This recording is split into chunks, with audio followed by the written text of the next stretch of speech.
Alright po. So, namasyal tayo sa shop kasi oras na. May mga na-assemble pa yung mga kasama ko rito. So, nag-rescue tayo. Alright po, sila idol, oh. So, makakauwi na sila idol, oh.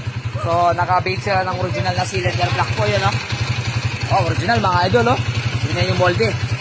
Alright, so ito, dahil bagong block to, tuna muna to na tuna breaking. May konting lagitik.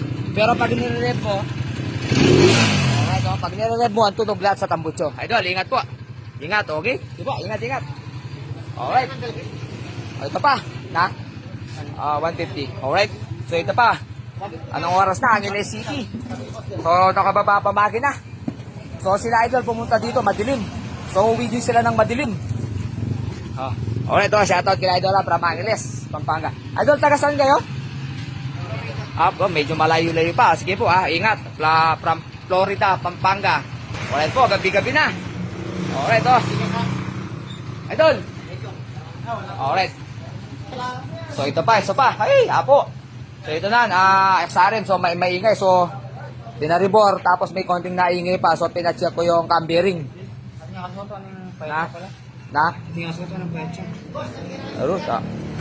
Alright, ito sila idol. Uwi pa lang Florida, Pampanga. Ingat po, ingat. Idol. Alright, yun, Alright. Okay. So, magandang gabi po. So, pwede na yun. Uwi na ako.